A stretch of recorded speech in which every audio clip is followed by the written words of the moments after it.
Hello merciful stars, this is Gambit here. I'm here today to talk about Grandia Skyner, Lamtin, Maxi Sampi, and Glenn, as well as talk about the deck of many things which everyone has loved, and I'm very appreciative of that. Now, to begin, I'm going to talk a little bit about the merciful stars aspect of it. As Chester already pointed out, that merciful stars is to be merciful, to show kindness, and basically to let that person not go. The stars, I actually think of it as the fact that they're so far up there that they are impossible to reach. Which is why, if you just think about those two things, I think it fits in pretty well with the story and how and where it's going. I should restate that. Grandia Skyner, he's actually the son of Skyner, who has been very mysterious until just recently, as no one knew his name, but myself and Kando. So, what Grandia's actually done his entire life was just live in his father's shadow, where he hated it. He's never really seen any other kind of life other than living in the shadow. So, not only until recently has he actually began to see the world, other than going to Maxi Sampi where he learned to fight. Grandia is actually good at a couple of things, namely parkour, which is the type of fighting style he uses, which is a French sport. You can YouTube that, and fighting. So basically, if he didn't have those two things, he would just be a body that probably would just hate his life and cut himself. Yeah, he's emo sometimes. It's good to have a character that's dark and sociopathic at times, besides Chester with his crazy ways. Anyways, because he's lived in such a sheltered life and in the shadows, and how much he practiced and trained to become much more successful than his father, he really never had much of a social life. So, when he was off of school and training, he would actually find more ways to train and perfect himself to advance himself, so that his father might actually lay off him, if that makes sense. Grandia is actually based off of the Kronos, who is my original character, my first character I've ever created. Kronos is actually based off of Chrono from Chrono Trigger, but I'll get into more about that later. But Grandia actually came about when Eric and Becky in the HM farm, had their divorce, and then first Evangelion did it with her character, and I was like, you know what, I don't want to use my own name to have a character. It's kind of egotistical, so I decided to change it as well, sort of follow the leader, I suppose, and came up with Grandia. It's not actually a real name, but I actually like it because it's different and it signifies who he really is later in life. As I'm going to talk about Grandia for now, I'm going to talk a little bit more about him later on when more chances arise for his story to come into play, which is probably going to be for a couple more chapters. Maxi Sampi is the school that he went to. It's the war school. You can go there, but it'll cost you lots of money. This school has traded nations, planets, individuals, groups, companies, security groups, and others like that. They accept any and all races, so there's many cultures there and many places to learn. What the school focuses on is war, as the name implies. Rather from killing, fighting, strategizing, interrogating, intel, decoding, searching, etc., etc., etc. Basically, you'll be a badass when you get done with this.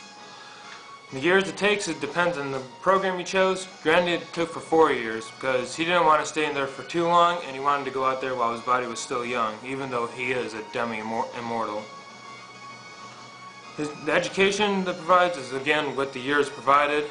You can learn anything you need to know about the planets and secrets, nations, governments, religions, dead, still existing, and things like that.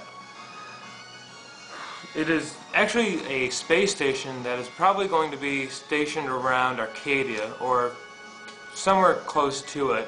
Maybe not in the immediate range of it, but somewhere in the vicinity where it would be accessible. The size of it is large, unnecessarily large, really, because of how many people they have coming in and going. They make lots of money this way. I'm going to talk about now Glenn. I'll talk more about Maxi Sampi, mainly because I don't know exactly where I'm going with it. Oh, I do know I'm going with it, I haven't done the details yet, because I hate small details like that, as you've probably seen in my posts. Now there's Glenn. Glenn has actually appeared in one of the, about the 5th chapter when, 5th or 6th? Alright, whatever, when everyone was attacking the old man and stuff, he actually came out and was like, I'm gonna kill you because you're in my way and I'm getting paid. How about you? But then Ken was like, oh fuck no, and just shot his hand clean off. And there goes another sad moment of his life. Anyways, since then he's actually sold part of his power to become stronger, and thus has become a creature much like this. As you can see, Demon Egg, his wings are torn, not exactly human. But this is basically what he looks like for now, until later, where he sells more and more of his soul, till he's nothing but the devil that he really consumed him, which would be like this, minus the chain. The weapon he uses is the Muramasa, also known as the Bloody Sword in Japanese legend. I chose that he had a katana mainly because I like swords more than spears, guns, axes, hammers, daggers, and other things like that. It's just, blades are probably one of the more better weapons because it shows courage and stuff like that, and I'm not going to get into it right now. But the Muramasa is actually attracted to Glenn, as Glenn is attracted to the Muramasa. It's as if the soul, Glenn's soul, is the Muramasa, and the Muramasa needs the body of Glenn to actually exist properly. So it's actually survived as many years as it did, only to be in Glenn's hands now. Also why it is such a dangerous tool for him to wield. He doesn't have much powers right now, other than the minor magical gifts that he's been granted to him by a dark associate, as well as the artifact of the Deck of Many Things. And allow me to go into it for a few seconds before I move on to the next subject. As you can see, I'm trying to make this fast because I don't want this to be a long load-up time on YouTube, because I hate waiting. It's just me. Anyways, the Deck of Many Things is a very powerful artifact because of the fact that there's only 22 cards out of the whole 52 cards of a deck. There's good things and bad things. For one of the good things is, your body, everything is gone, except for your body is now transported into a tower in some very distant land, and you can't get out. Just trapped there until someone comes and rescues you, which would be a great chapter for someone to get, aka Chester. I hope you get that one. Yeah, I said it. But to be honest, and I'm going to show you that I don't fuck around with these things, and the next card I'm going to draw is going to be the card I will use for the next draw for Grandia. Whether it's good or bad, I will look it up. By the way, red means good, black is bad. There's your hint for that. And typically the queens are the best. Aces, for some reason, aren't. But anything and everything you can get basically from these cards. I've changed them around from what they've actually presented in the books or online you can find. So, just bear with me. Now the next thing I'm going to talk about is Lamtin. Lamtin is actually one of the last religious places in the entire universe, galaxy. Whatever one is bigger, it's the last place.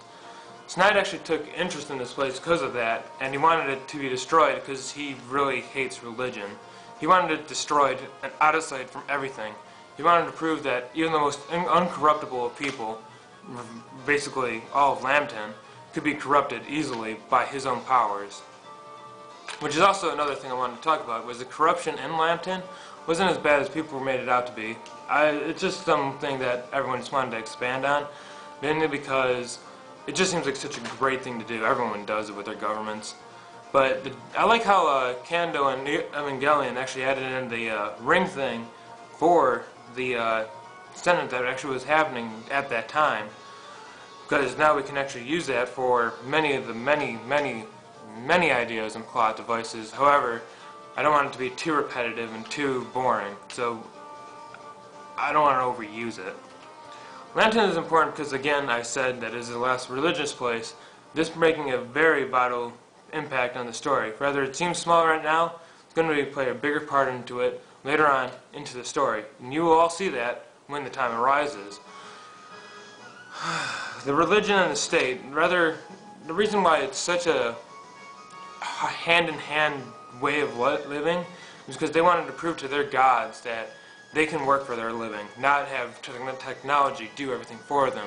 And which is why Lamtin, the capital, is the only place to really have the technology, mainly for outside travel and inside, and going in and out for trade and traveling like that.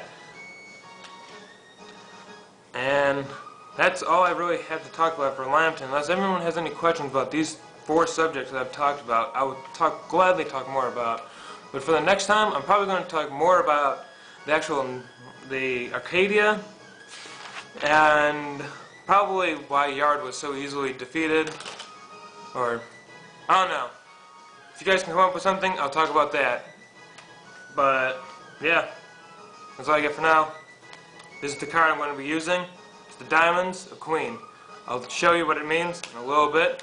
So until then, Merciful Stars, keep posting, please.